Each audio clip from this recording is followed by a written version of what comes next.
Whoa, week 13, episode 13. Holy cow. What's going on, guys? Welcome to the 30 to 10 podcast. I'm your host, Nate. That's Brian here to my right. You can see this new headset thing. We're testing it out for two reasons. One, I lost my Apple earphones, so I don't know where those went.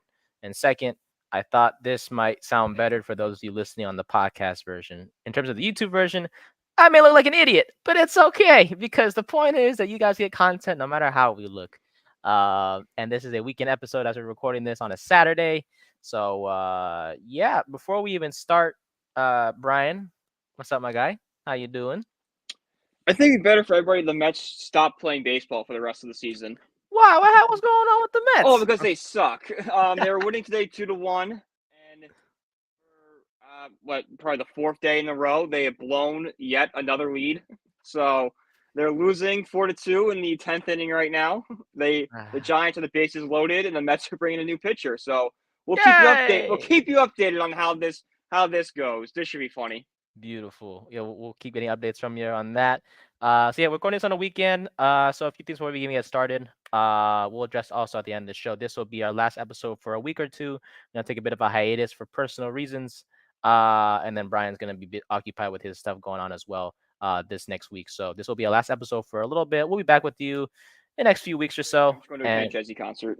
Oh, okay. There you go, guys. See, it's not just me. It's Brian too. He got a concert to go to, but Kenny Chesney, he's the country singer, right? Yeah. Me and my buddy and his girlfriend are going out to see him in Syracuse. Should be fun. Hey, there you go. Hope you have fun over there then, buddy. Yeah. But yeah, so we hope you guys enjoy this episode. We'll talk a lot about some Giants, of course, as always. First week of OTAs just wrapped up. I'll talk about Cor'Dale Flott as well. And our confidence in him as he will likely be the cornerback number 2 opposite of Deonte Banks, pending any signings the rest of the offseason. And then we'll dive into some New York Knicks talk. Unfortunately, their season ended not too long ago. And we'll talk some hockey as well with the New York Rangers still in the playoffs as we head towards game 3 in Florida. And then some baseball talk as Brian is frustrated clearly with this New York Mets. The same could be said for my Oakland Athletics. Anyways. Alrighty. Our first segment of the day, known as First Down, is presented by SeatGeek. Yeah, SeatGeek. Sorry. Use the code BellyUpSports for $20 off your first purchase. SeatGeek, whether for sporting events, concerts, comedy shows, all that, SeatGeek has got it. And again, use the code BellyUpSports for $20 off your first order. SeatGeek, the best place to get your tickets for the best price. Alrighty. All right. So the Giants wrapped up their first week of OTAs, and Daniel Jones looks healthy. As we know, Jones tore his ACL last season against the Raiders, unfortunately, which messed up the rest of the season. Even though we could talk about Tommy DeVito, we're not going to. But Jones looks great. He is not wearing a brace on the knee that he tore his ACL on. He's been participating in 7-on-7s. As of right now, 11-on-11 is something he is not able to participate in yet. He has not been cleared for those activities.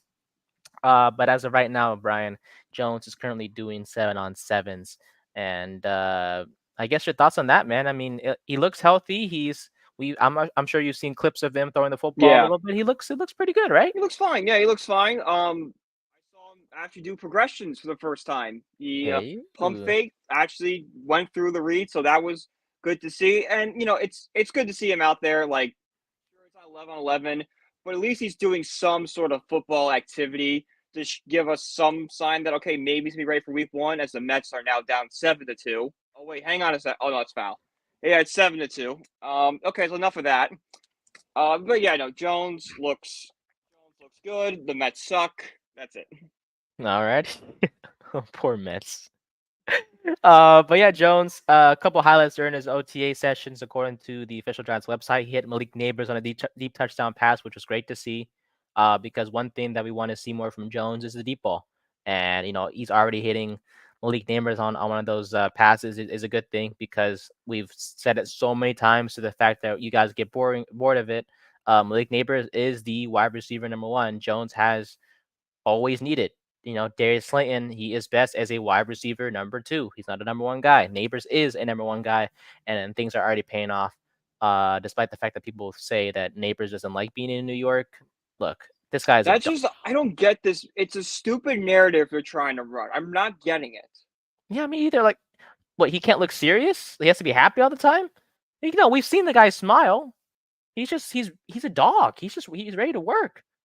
He wants to win games here in New York, which is something heck the Giants haven't done in like a while. I mean, yeah, 2022, yeah, but like last year was a long season. So, I don't understand that. We'll get to Neighbors in a bit as well. But as for Jones, he was asked by the media a stupid question, by the way, that they asked him about how he felt about the Giants finding his replacement. He said he was not fired up about it, quote unquote, and that he's just, he's glad that he's still here, that he's ready to compete, that he's motivated and stuff like that, and he feels good where he's going. From an injury standpoint, and in terms of the commitment from the team to him, he feels good about that as well. So, uh, you know, I understand, Brian. The media sometimes ask players like the worst questions in the world, but to hear Jones saying he's not fired up, he wasn't fired up about the team trying to find his replacement. Do you feel like that's something that is a big deal, or do you expect that answer from him? Because some people have said like, oh, well, we're not fired up for you to be our starting quarterback either, and it's just like, I mean, what else is he supposed to say? Like, oh no, I'm excited Yeah. that What are your thoughts on that, real quick? Yeah, no, it's the dumbest question of all time. Like it's on par of how do you feel winning a championship? How do you think I feel? Like Daniel Jones is not going to be happy the Giants are looking for someone to replace him. Like Mm-hmm. let's say from your perspective, what if someone was trying to replace you as host of this show? How are you going to feel? Yeah, it's not going to Yeah, fire you up. no, of Like course not. let's go with if you're working in an office job somewhere and you hear they're bringing a new accountant. Well, that's not going to fire you up if you're an accountant because oh crap, I'm getting replaced. So it's Jones be like, yeah, I'm not happy that anyone's going to replace me. So it's not a big deal at all. It's human nature. It's what I expect out of Daniel Jones. If Daniel Jones had anything else that I'm not happy, then it's more concerning because why are you not happy you're getting replaced? 100%. And I know throughout this whole offseason, Joe Shane and Brian Dable have done a ton of work on quarterbacks, whether it's the quarterbacks in the draft or free agency, bringing in a Drew Lock, keeping Tommy DeVito on the roster, signing Nathan Rook from free agency out of nowhere. Stuff like that. Of course, it's going to bother you that the team is signing quarterbacks that may compete for your job. And all you can do is just continue to be motivated. And that's what Jones is right now. He's motivated. He's driven. He's going to continue to work hard. That's something that can never be questioned, is his work No. ethic. And I love that about him. As much as Mm-hmm. we trash on the guy sometimes, his work ethic is something that should not be questioned. He further explained how he's fired up about getting Malik Neighbors. He's looking forward to get to work, and it seems like those two guys are the first and last on the field. I would assume, because they need to build that chemistry for the upcoming season.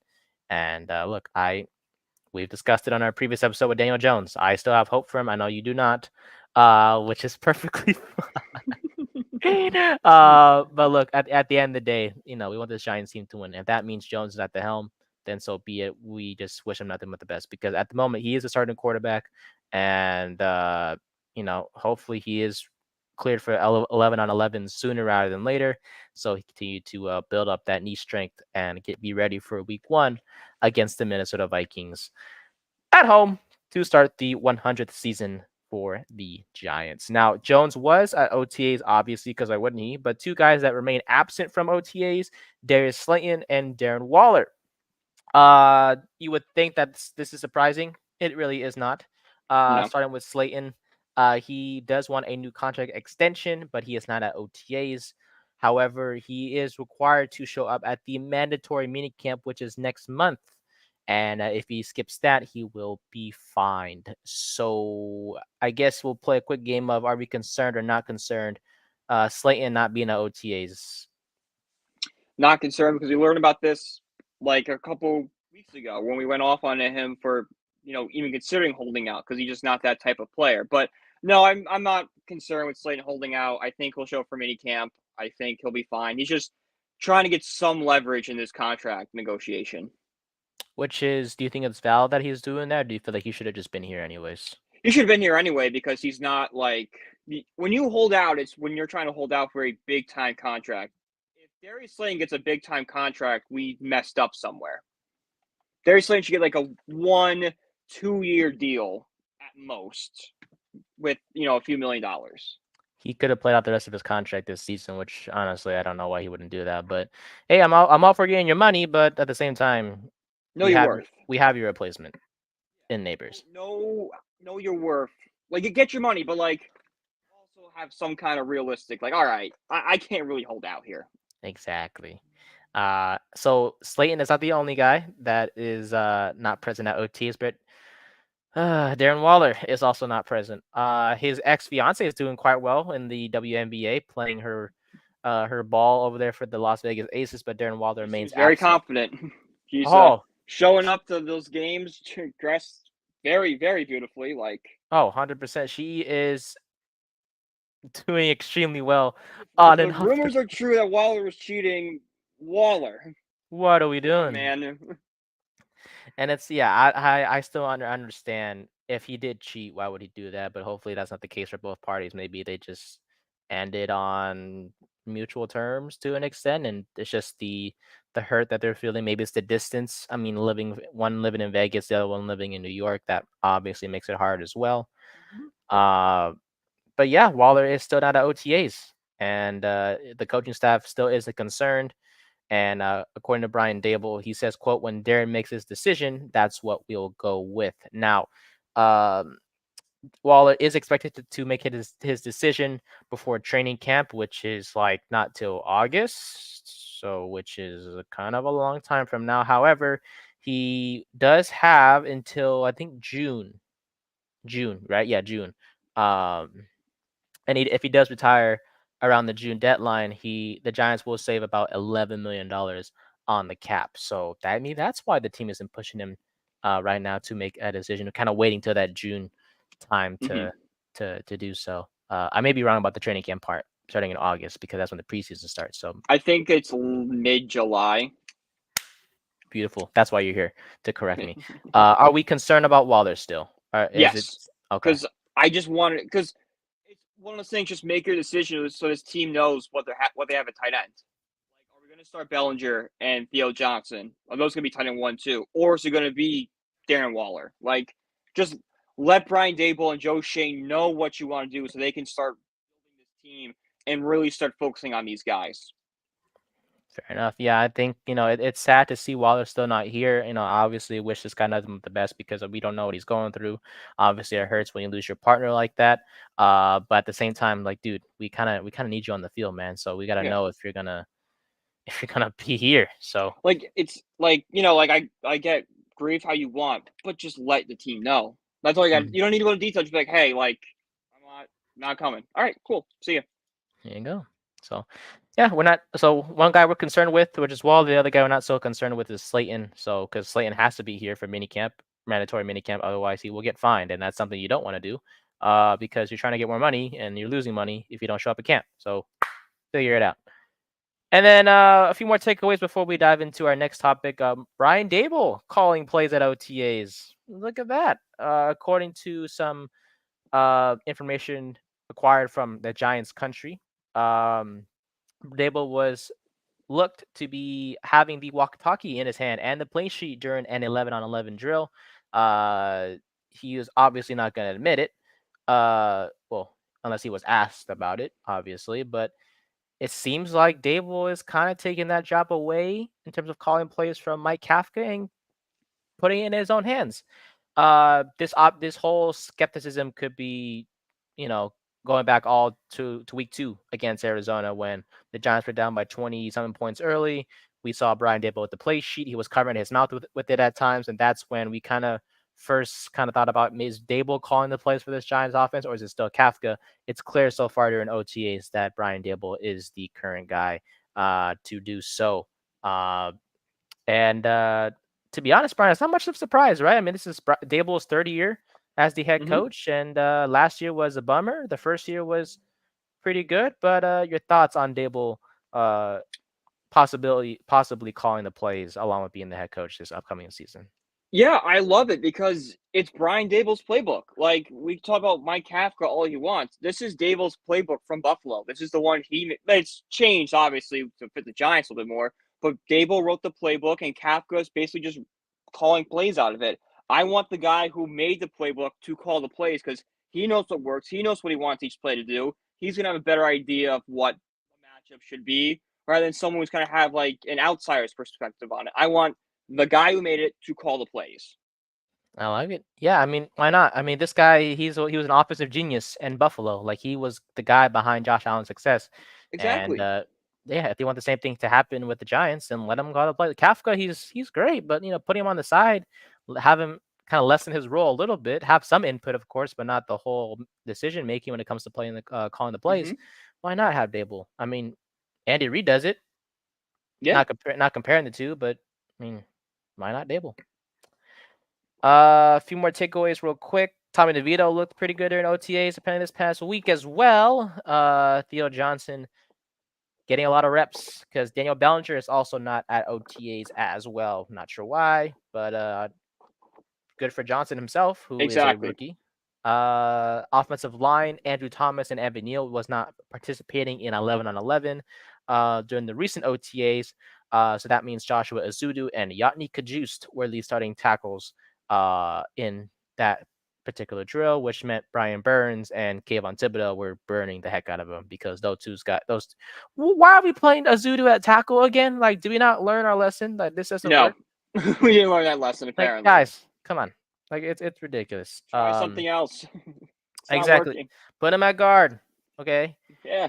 But in terms of the offensive line, it looks like the Giants will likely roll with Evan Neal again at right tackle, which is something we were kind of about because we wanted to see Neal at guard. But it seems like so far in OTAs that the lineup would be the following: with Andrew Thomas at left tackle, Jermaine Elminor at left guard, John Michael Schmitz at center, John Runyon at right guard, and then Evan Neal will play the right tackle spot.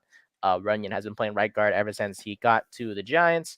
Yes, they're flipping guys around because why not? But I think that the best thing that we want to see from them, Brian, is them not rotating the offensive line as much like we've seen in seasons past because it doesn't. Yeah. That's not how you have chemistry. Is mixing guys in and out like they've done in years past. I want the same 5 guys to start at least like 8 straight games together, barring injuries or something like that. But I want to see some consistency from this offensive line.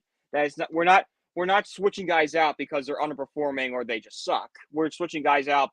Worst case scenario, someone got banged up. Mm-hmm. Exactly. Like we just be consistent with it. So, and then finally, Drew Lock has not looked good whatsoever in OTAs. He was apparently all over the place with his throws. He had one great throw, which was a touchdown pass to, you guessed it, Malik Neighbors. And Neighbors is just saving everyone. It seems like Jones and Lock are in OTAs, but in terms of Lock, not looking good. So our video about Drew Lock being the starting quarterback, a bit questionable with him not playing well at the moment. So that's a concern that needs to be monitored. And hopefully it's just like him just kind of getting back in the swing of things, just some rust kind of coming off. Because, it's 7-on-7 or he's in the 11-on-11 one. But it's kind of whatever at this point. It's May. He's got to figure it out. Fair enough. That is true. Alrighty, so that's going to be it for the OTA section of it. We'll dive into our second topic, which is called Second Down, presented by Yeet Sunglasses. Use the code BELLYUPPOD for 10% off your order. Yeet Sunglasses, best materials at an affordable price, and they look great on your eyes. So Yeet Sunglasses, great company, great people. Use the code BELLYUPPOD. You'll get 10% off your order. All right, Cor'Dale Flott. Yes, sir. Mr. Flott, the rookie from LSU, drafted in 2022 in the third round, 81st overall. In 2022, the cornerback had a 65.8 Pro Football Focus grade with a 70.7 coverage grade, which was one of the best on the team, if not the best, during that Giants playoff run. The man had 17 tackles, targeted 24 times, did allow 16 receptions on those targets. Now, Flott has mainly played the slot throughout his time with the Giants, rarely on the outside. Did struggle last year a little bit, had a 53.3 Pro Football Focus grade, so a big decrease, and a 59.4 coverage grade, which is also a big decrease as well. Was targeted 62 times and allowed 40 receptions. Did have his first interception last year of his career. Now, I bring this up. Why are we bringing up Cor'Dale Flott? Like, if he's going to be a slot guy, why are we bringing it up? Here's the thing. Brian, we do not have a cornerback number 2 still. You have talked about it on multiple occasions. The Giants need to get a cornerback number 2, and the Giants have not done that. They drafted Andrew Phillips, who we like, but he's going to be a slot guy. He said, I would rather play the nickel, which means the Giants did draft a corner, just not to play the position they need him to play. So, who's going to be the quarterback number 2? It looks like it's going to be Cor'Dale Flott. The coaching staff has a lot of confidence in him. Jerome Henderson, the DB coach, has a lot of confidence in him too. As long as Flott can remain healthy, he's not injury prone, but he has missed games in his past 2 seasons in the NFL. Barring any injuries, Flott looks to be the main guy opposite of Deonte Banks. So your thoughts on Flott? Can he be the cornerback number 2 for this Giants team? Yeah, if he plays more like he did in 2022, he definitely could be the quarterback number 2 for this team. Now, you said last year he struggled and that all the success came from being a slot guy. Well, let's hope maybe having a year so he can struggle. He's kind of learned the basics of the position. Another year, take another step forward. And I'm not asking to be a great corner, a lockdown corner, a guy that's going to, contend for Pro Bowls. I'm not asking that. I'm just asking for him to be an average guy, do the right. Don't make stupid mistakes. Don't cause stupid pass interference penalties. Just guard your man and don't let yourself get burned. That's it. And I think that's something Flott can do. It's a very, very simple ask. 100%. I mean, Flott, he can play the starting corner on the outside. He's 6'2". The only thing is the weight. That's another concern. He's only 177 pounds, so he's a bit lean.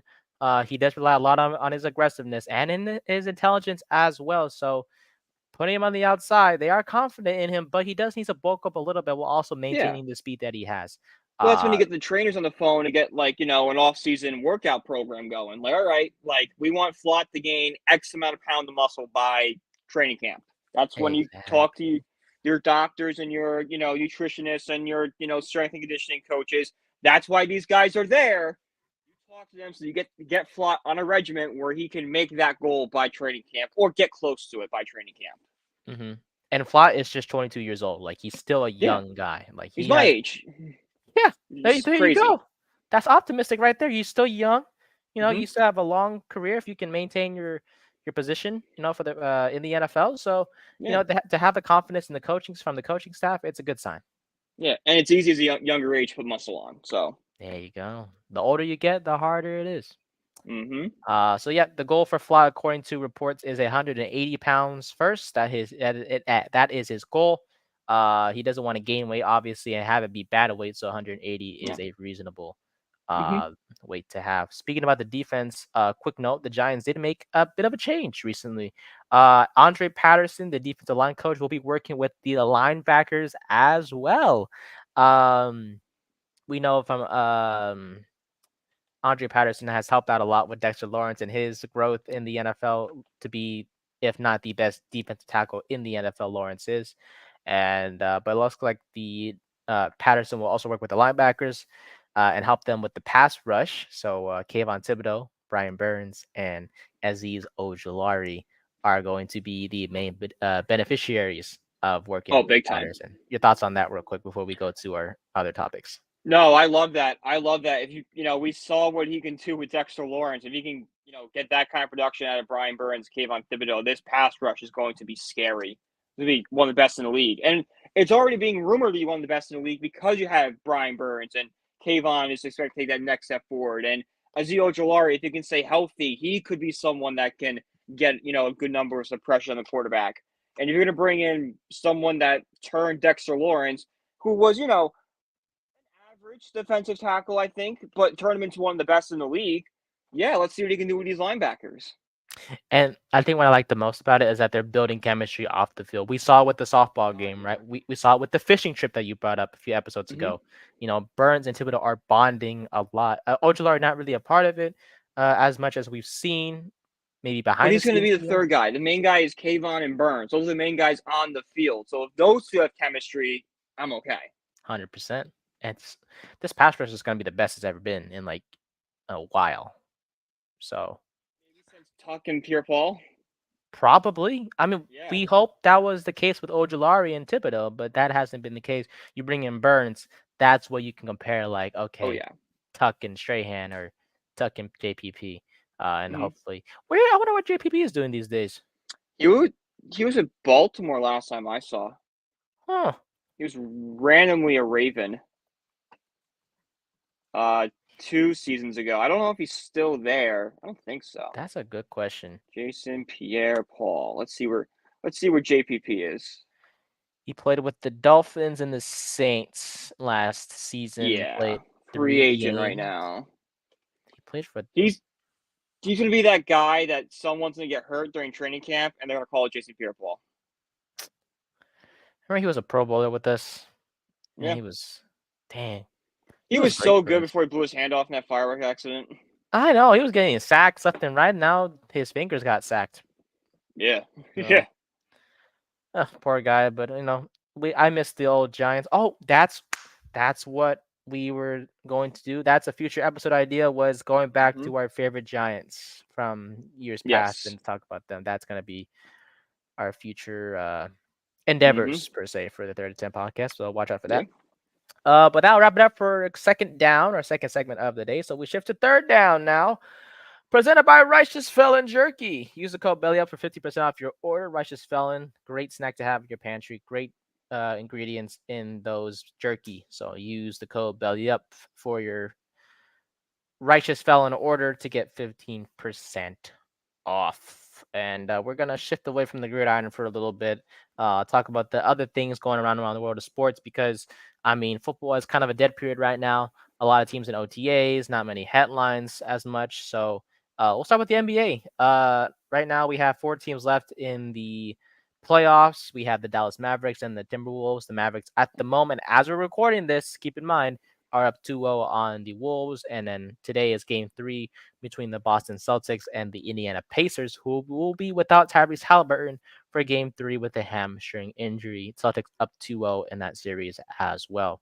Brian, your thoughts on the series before we dive into the Knicks, whose season ended by Indiana last week?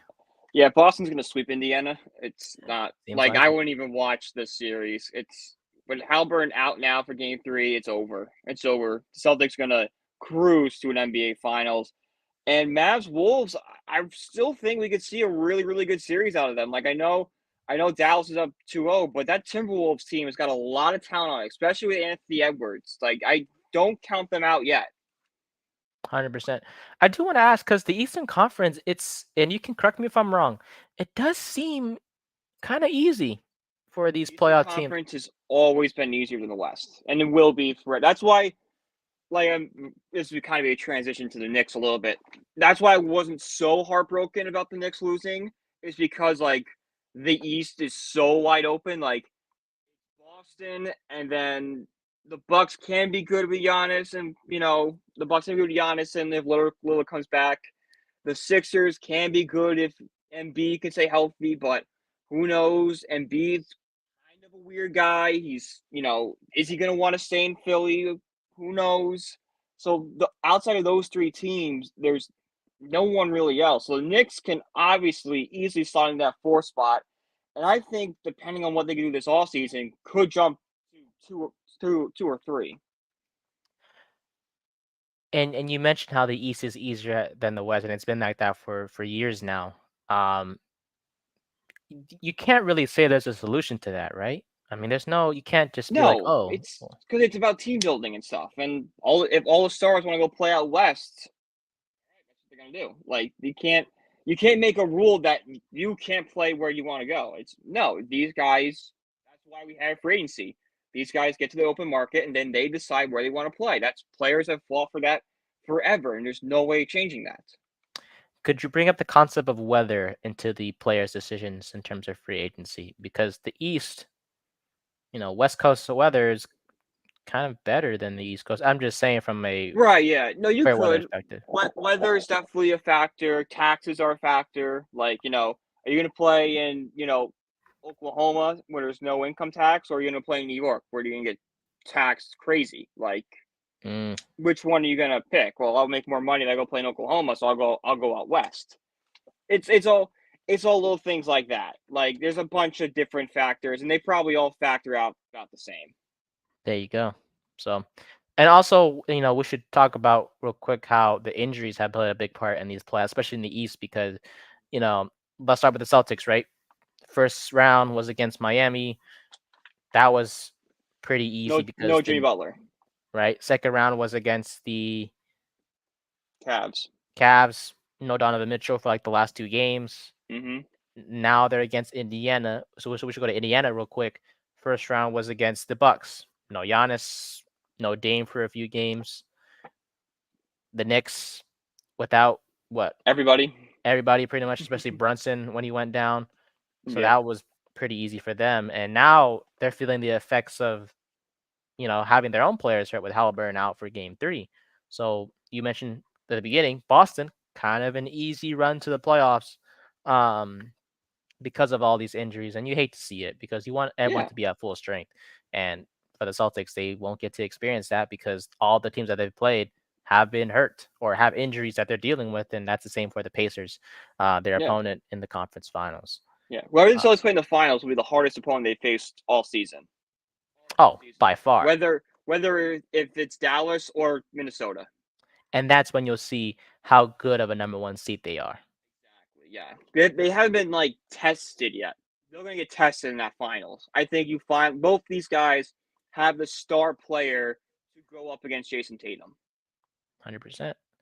The West, your thoughts on them? Because right now the Mavericks are up 2-0 on the Wolves, and I hate to say it, they do look a bit tired. To talk about being tired, you would think of the Knicks because they're playing their guys 40, 45 minutes and stuff like that. But the Wolves, they've kind of came out flat during the first 2 games against the Mavericks. Your thoughts on the Western Conference Finals? Yeah, I mean, they definitely come out flat the first couple games. They played, really hard opponents the entire way in. So they're a younger team. They don't have the experience to go in these deep runs.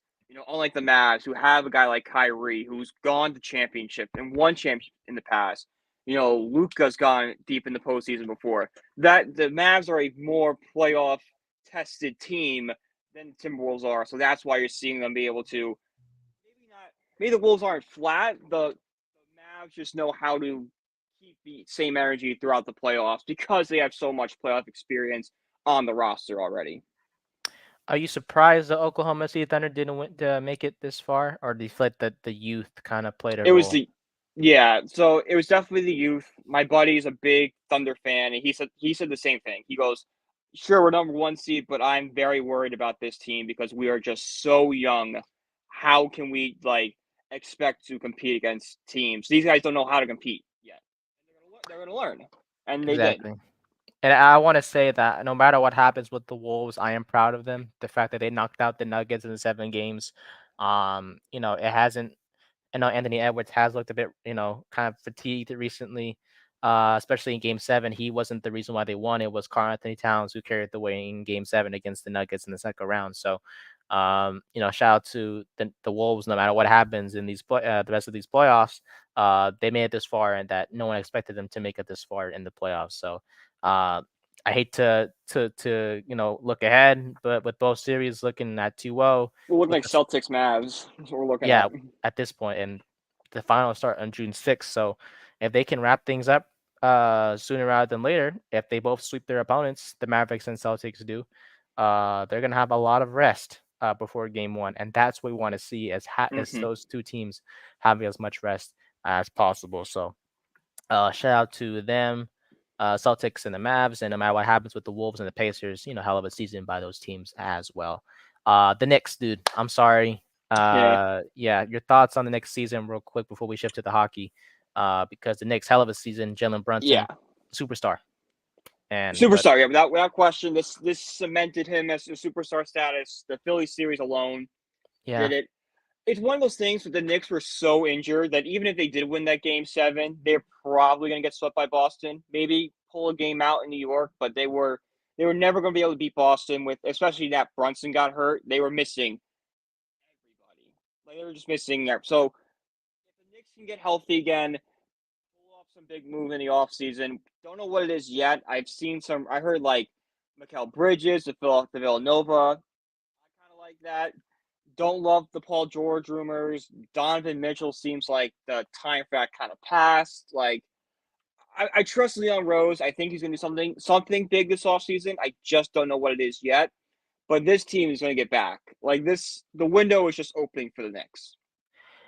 In a way, if you could, you can correct me as well for this one. Maybe the best thing for the Knicks to do is nothing in terms Of of, course. yeah, just maybe re-signing a Hartenstein and whoever other free agents that the Knicks have to or could possibly bring back. But in terms of free agents and trades, maybe just leaving things alone because they they didn't make it here based on luck. Like they fought hard. Yeah, no. Brunson is a number one option no matter what anyone says.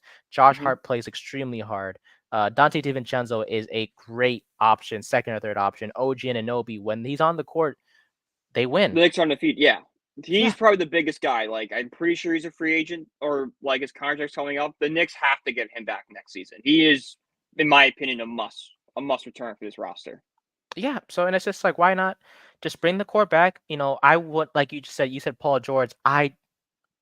Not much of a expert basketball wise, but I just feel like bringing in a superstar like that isn't really the Yeah, best no. idea because you already have a great core with Mm-hmm. guys that fit their role. Why bring in a guy and just mess all that up? Because if Yeah. PG comes in, someone's getting left out, and who are you gonna bench? You know what I'm saying? Because Yeah, no, I get that entirely. And like, sure, I love this Knicks team. I love to see them run it back and have Randall and Mitchell Robinson healthy because I think that would have made a huge difference. If Julius Randall is healthy, I think the Knicks clear the Pacers in 5 games. 100%. Because Randall, he's a solid four who can stretch the floor. Mm-hmm. But at the same time, out of what I've seen, it seems like he's the one guy the Knicks would trade if they were to get a superstar. He's definitely the odd man out. He's the guy that would move. They would move on from if they were going to trade every like big mock. Like I saw a trade for like Devin Booker, and it would involve picks and Julius Randle. So hypothetically, if that trade happened, it would be Brunson, Booker, OG, Hart, OG. Hart, And they sign OG, Hart, and then Robinson or Hartenstein. yeah, Robinson or Hartenstein. Okay, then DiVincenzo probably off the bench then, which Off is the bench, yeah. okay. It's not bad, but it's No, just kind of weird considering.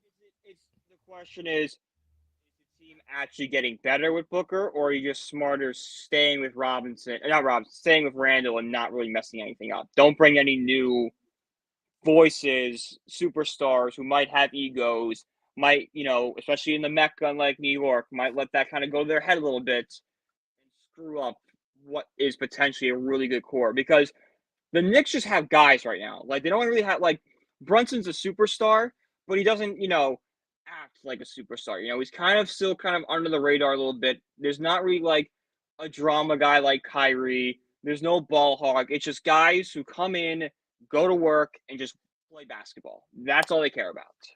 And maybe the Knicks they can follow the example of just having one superstar, and then just a bunch of guys who just fit their role. Like maybe Yeah. the whole having another superstar, and let's say if they bring in a Booker or a George, having that guy may not be the best thing compared to just leaving things as it is. Maybe signing a few underrated free agents that could Yeah. help out at times. I mean, Alec Burks, when the Knicks were injured, he showed out in a big way, and he was just Mm-hmm. a low key trade option that they brought in. So I feel like maybe the Knicks should just leave it as it is. Maybe don't go for a superstar, even though it will disappoint some Knicks fans and NBA fans as a whole. It's the Yeah. best option they should choose if they want to go back to where they were, which is the second round, and obviously even further It's into the the thing, playoffs. the point is to win a championship. We haven't won one since the '70s, so it's time the Knicks got back. And they look back to me. So Yeah. Mm-hmm. hallelujah. And all right, so that's enough for basketball wise. So we're gonna go away from the court. So thank you to the NBA for that. Let's go to hockey. Because the New York Rangers. Yes, Yeah. sir. Yes, sir. How about them Rangers, baby? We know about game one. We don't talk about it because that was a complete ugh. But game two, overtime, when the lights shine the brightest, the Rangers seem to always come through. Yes, And sir. you're the hockey expert out of the two of us. So, what happened in game two that didn't happen in game one, and what can we expect from the Rangers the rest of the way, Brian? what happened in game? So the problem with game one is the Rangers kept getting caught off guard. They kept getting trapped by the Panthers, meaning like they couldn't get into the offensive zone and apply pressure, constant pressure, constantly getting shots off that will eventually spook Sergei Bobrovsky into letting one in. They didn't get that in game one. They played well. Igor played well. I thought they matched up physically against the Panthers very well. They just couldn't get that offensive pressure going. Game two, we saw that right off the bat.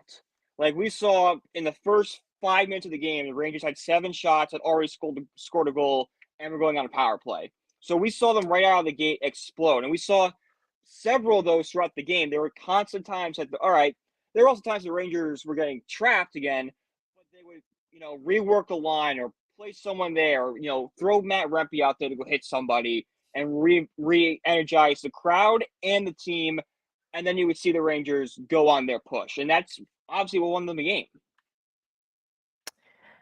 And like I said, not much of a hockey guy myself. Is Rempe like a guy that is like inserted to just hit somebody? Because I've seen a lot of his name associated with the whole hitting other players thing. So Rempe plays a style of hockey that's very popular in the 70s and 80s. He's known as an enforcer. Basically, his job is just to hit and get into fights. It's to protect the star players. So it's kind of like it's like a deterrent. So like instead of someone getting a dirty hit off on one of the Rangers star players, they know retaliation's coming from Matt Rempe. So they're gonna think twice before getting that hit off.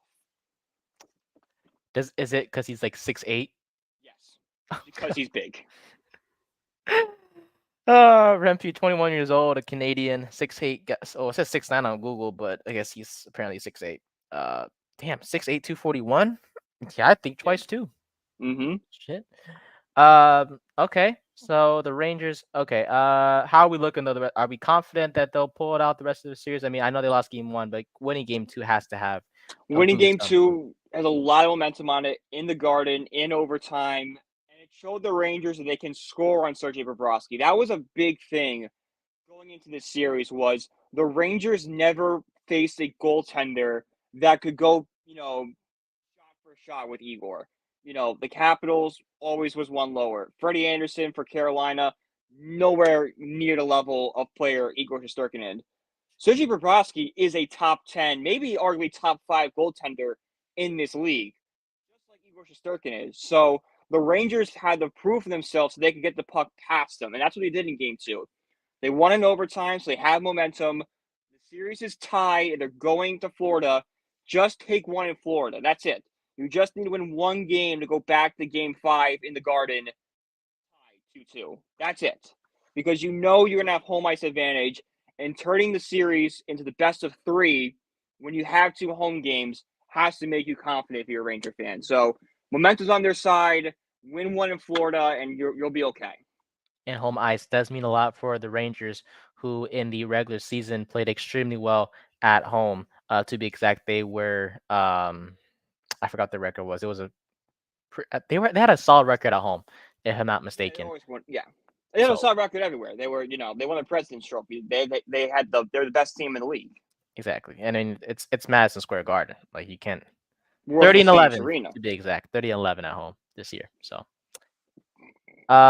is there any concerns about the Rangers that we need to look out for Game 3, or just feel like it's just a simple as just play well, played like you did? My only concern is that Mika Zibanejad has looked quiet, and same thing with Adam Fox. He's definitely banged up. So some of the superstars are playing not at a high level. So if they can get back on that high, that's the only concern. If they don't show up, the Rangers won't win.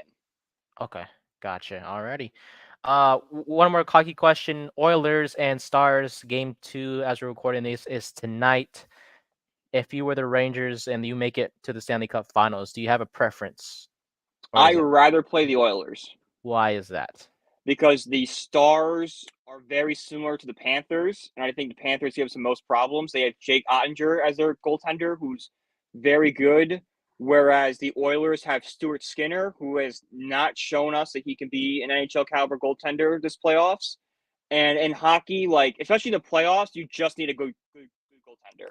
That's it. If you have a good goaltender, you can win a Stanley Cup. Okay, fair enough. Well, good luck to the Rangers the rest of the way. By the time we see you guys next, we should see the Rangers in the finals. Hopefully they are in there as Fingers long. crossed. Fingers crossed. We shall see. All right. So thank you to hockey for that. And lastly, we'll go back to the field, but for baseball, because the Yankees and Mets are kind of going in opposite directions. The Yankees are playing extremely well, and I mentioned the Yankees because it's New York team, whatever the case may be. Yankees first place in the AL East, 36-17. They are tied for the best record in the AL, along with the Cleveland Guardians. As for the best team in baseball in general, it is the Philadelphia Phillies, which is who are one of my favorite teams. Believe if you want to, I don't give a fuck because yes, I'm a Phillies fan and an A's fan. Deal with it, guys. Phillies are 37-15. 22-8 at home, 15-7 away from home, which makes them the best team in in baseball as a whole. But I mentioned the Phillies because the Mets are in the same division, the other New York team, and they are sadly 15 games behind in the division, standing at 21-30. I will say, I was a little bit optimistic about the Mets Yeah. heading into the season. You brought up a few guys when we had those episodes, right, Brian, about Mm-hmm. Brett Beatty and the pitching staff being a bit of a concern, but not something that we should be crazy concerned about. I mean, they could handle their own. Mm-hmm. But it seems like a concern that has been brought up a lot is Edwin Diaz, who is shifting away from the Yes. closer role. What's going on with that? Yeah, so Diaz is officially no longer the closer. The Mets have already announced they're going with a closer by committee. They're trying to rebuild Diaz's confidence. It looked like he gained a little bit of it last night. He came into it during the seventh inning and pitched the scoreless inning. Looked great. Fastball back up to 99 miles per hour. Looked like the Diaz in 2022.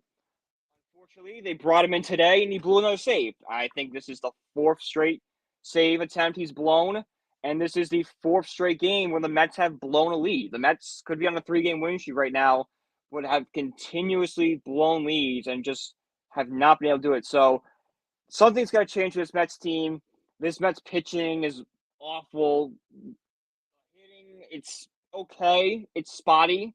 Like the Mets get a really good pitching performance. The hitting goes cold. But if the hitters come out, the pitching goes cold. So it's just not a good team. It's not. This is where we're moving to being sellers at the deadline. You're going to see guys like JD Martinez, Luis Severino, Reed Garrett, Jeff McNeil, possibly Pete Alonso all get traded at this year's deadline for prospects and young players. And it's really just then developing. Just let's see who can be on this team and who's good for 2025. And you brought up, the pitching, and I want to go back to an article you wrote for Belly Up Sports in March, Mm-hmm. March Yeah. 27th to be exact, and you were previewing the pitching staff, and you Mm-hmm. talked about, yeah, the starting pitching is a big concern with Kodai Senga, and we're having to rely on Jose Quintana, who hasn't, if I'm wrong, correct me if I'm wrong, hasn't been playing that bad. No, Luis Severino pitched an incredible game today. he pitched 4 perfect innings. Yeah, 7 innings, 2 hits allowed, 1 run allowed, 6 strikeouts, 3 walks, ERA at 3.22. That's not bad. But it's the bullpen that you also mentioned in the article as well, because the biggest headline was Edwin Diaz returning after he tore that patellar tendon in 2023. But it's like now it's still a concern. Like he doesn't look like himself, and you're Yeah, having no. to rely on a Drew Smith and a Sean Reed Foley who got the loss tonight against the Giants. Is there any solution at this point? I mean, outside of Reed Garrett, who I know because I have on my fantasy team, this Yeah. Mets bullpen is looking kind of shaky. There really is none. Like you can try calling guys up from the minors, maybe do a phantom IL with Edwin Diaz. Say like his knees bothering him and have him try to work on his stuff because for whatever reason I'm scared to say he almost has the yips. He almost just for some reason when he's in safe situations, and I don't know if is his knee still not 100%. Is it a mental thing at this point? Is it just him trying to get reused to throwing off the mound again because he hadn't pitched in over a year? Whatever it is, it's not producing a big league talent on level, not to what we are used to Edwin Diaz being. So it's something that he needs to figure out, and the Mets need to figure out. I'm not saying you need to figure out this season because it's kind of already a lost season to begin with, but it's something that needs to be wrapped up by 2025 because this Mets team does not go far if Edwin Diaz is not that lockdown closer. And I'm not asking him to be as good as he was in 2022, right? That's almost unfair of me to say because he was so good. I'm just saying you have to be a serviceable closer. You have to be, you can't blow 5 save situations. You have to, you can blow 1 or 2, but if I call you out there for ninth inning, I need to know you're going to get 1, 2, 3, and we're going to win the game because of you. I got you. What about the hitting? Is there concerns about hitting as well? I think that was something you mentioned when we talked about the Mets last. Is hitting still a concern, or has it ever been a concern Yeah, for the hitting's Mets? a concern. A lot of these guys are just getting really unlucky. Like Francisco Lindor, he's been heating up the past couple days, which you love to see. His B rates, he had a batting average of 198 um entering the series with the Giants. It's up to like 212 now. But Okay. if you look at the advanced numbers, and there's this advanced stat that's called expected batting average, which takes how you've hit the ball, you know, the how hard you hit the ball, where the ball landed, all that kind of stuff, and it's on average what your batting average should be. Lindor's expected batting average is 270. So yeah, he's batting 208, but the numbers suggest that he should be batting 270. So that's a case of him being unlucky. And you see that across the board with Mets hitters. Nimmo's got a similar issue. Not as big, but it's a good 30 or 40 points lower than it should be. Alonso's like 30 points lower than it should be. Marte's 20 points lower than it should be. So this Mets team is hitting the ball. They're just hitting it right at people. And then you have guys like, Brett Beatty is kind of a lost cause at third base. They should cut their losses, especially with how Mark Vientos has been playing lately. JD Martinez is only going to be here for a couple more weeks before he's shipped off at the deadline. Francisco Alvarez, we're waiting to come back. He hurt his thumb. He just started swinging the bat again, so he's probably a few weeks away. And then McNeil is struggling again. Like, he's the guy that's probably going to get traded too. So it's just kind of a sad situation with this Mets team. Okay, yeah. I mean, the Mets, according to ESPN, are the 17th ranked offense in terms of batting average, batting 238, which are behind teams like the Guardians, the Orioles, the Rangers, and the Red Sox. And in terms of home runs, they're not hitting a lot, but they're hitting a good amount. 54 home runs are good for 14th in Major League Baseball. Yeah. Something to note, the Athletics have 66 home runs.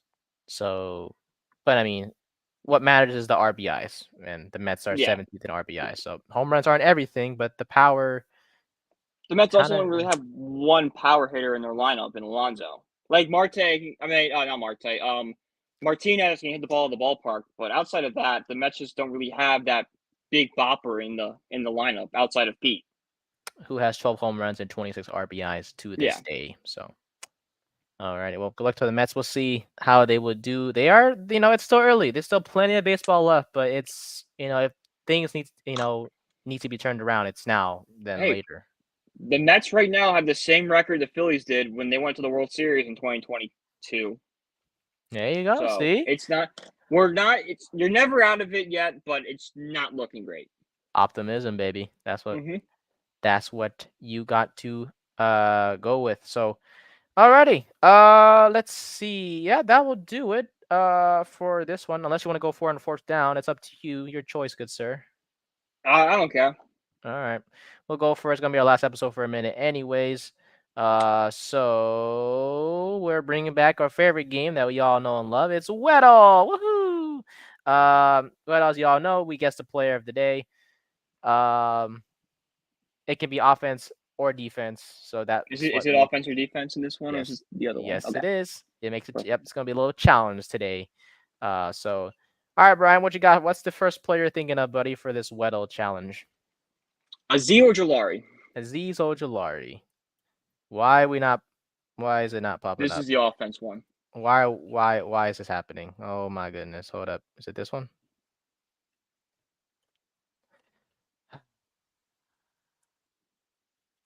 The other one is 10 guesses. Right. Do.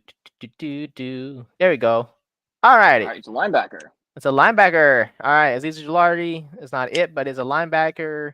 He plays in the NFC. He is either 6'4" or 6'5".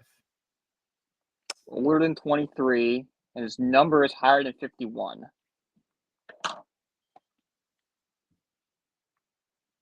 Is Eric Kendrick still in the league? Maybe. Oh, he plays for Dallas too? Son of a gun. And he's short. 6 foot? This one. Okay. Let's think. Okay, so he's not.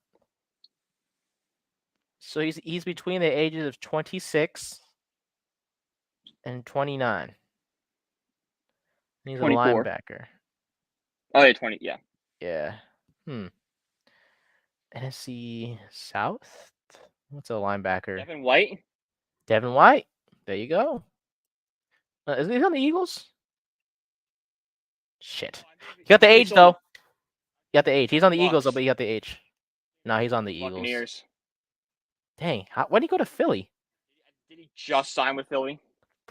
Probably like not crazy early ago, but it was like recent enough to like it was like surprising. I didn't even know that. Devin White signed with the Eagles in this offseason. Ah, okay. Fair enough. March 18th. 1 year, $7.5 million. Dang, underpaid. Jesus. Yeah, but he wanted to get traded from the Buccaneers, so. Man wants to win. I don't blame him. I don't blame him either. All right, a 26-year-old linebacker who is 6'4", 6'5", plays in the NFC.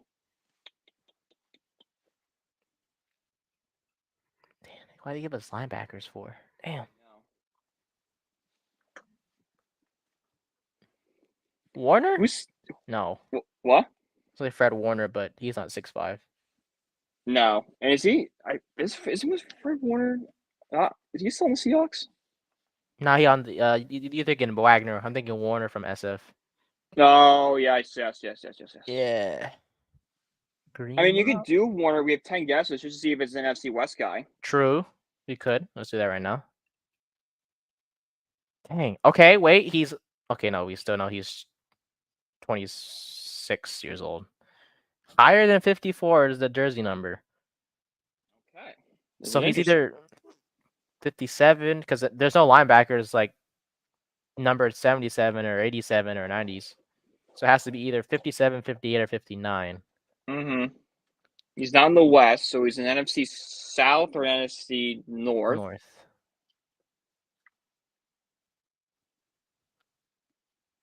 Edmonds? Yeah, try Edmonds.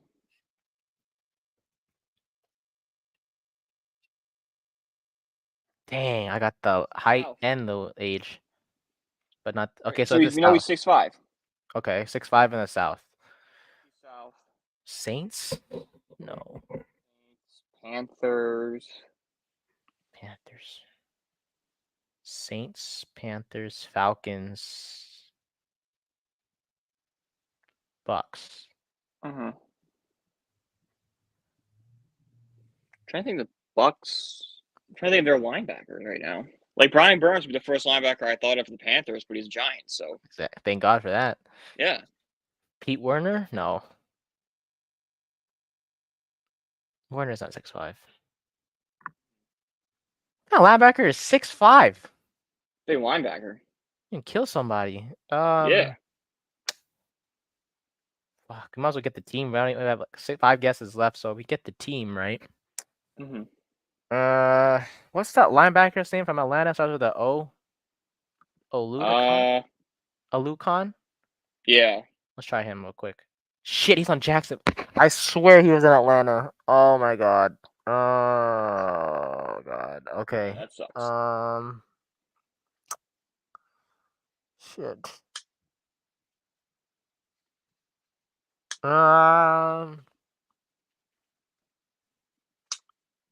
Who's 26 in the South?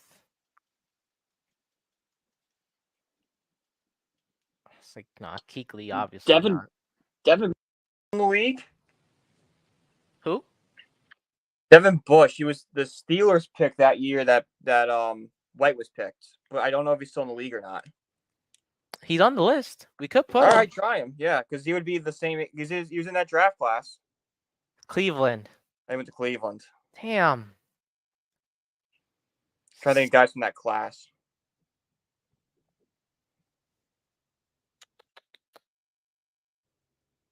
Thompson? Try it. He's on Carolina. Okay. Shit. Okay. It's a Carolina linebacker. All right. Number 57, 58, or 59. Okay. Fuck. Well, obviously it's a guy that is replacing Brian Burns. Mm-hmm. It's not Kuechly. Nope. Damn it. This cannot be the one we give up on. Fuck. 57, 59.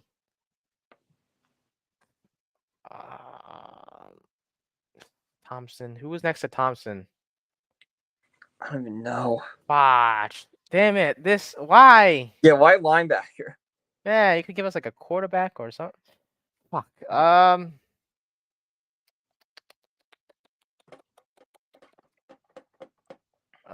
Damn it. I don't know about this one. Let's just do easy Weddle.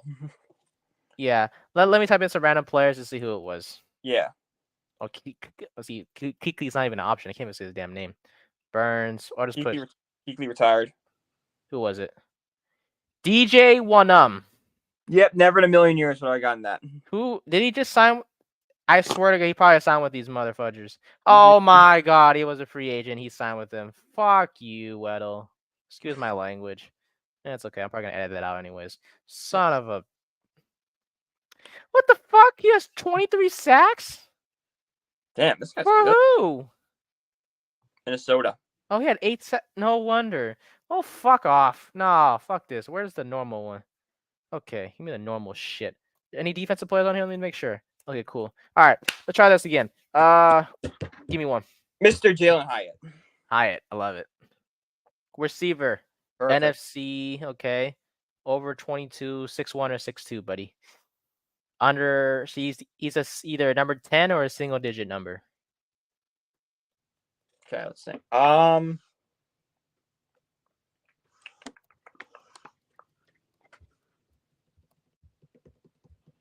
Thinking Olave.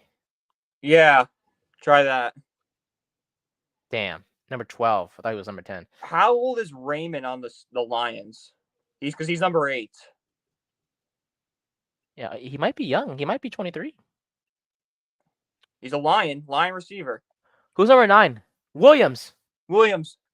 Got it. Yes, sir. He has made headlines recently. Yeah. That is a clip. Yes. We can ignore the other one. Yeah, that's good. Alrighty. Well, that'll do it, boys and girls, for the 13th episode of the Third and 10 podcast. We will be taking a week or two hiatus to enjoy our summer a little bit. You'll be expecting clips throughout the rest of the week and some highlight edits by yours truly. And of course, Brian will be involved as well. He might be choosing some players that we'll be doing highlights of. So we'll get into that as well. Look out for future projects from us, including season previews for all 32 teams. We'll be reminiscing on past Giants and past Giants teams. And yeah, next time we see you guys, we'll get a clear picture of the NBA playoffs, who's in the finals officially, and hopefully the New York Rangers are in the NHL Stanley Cup finals as well. So we'll see with that. You can follow us on Instagram and Twitter. Nathan_124, Brian at BrianPG1016, and our YouTube channel is Nate Productions. And you can find our article work, which we will still be doing throughout the week at bellyupsports.com. Follow us on Twitter for the podcast website at 3rd and 10 pod spelled out. So thank you guys so much. Brian, anything else for our audience before we, kind of take a break from this? Happy Memorial Day, everybody. Enjoy. Thank you for everyone who was served. means a lot. Whatever we have to repay you. Remember when you're enjoying your barbecues and your party, remember why you're there. Exactly. Shout out to this to the military, and all that stuff for, serving our country and keeping us safe in the beautiful nation we call the United States of America. So until next time.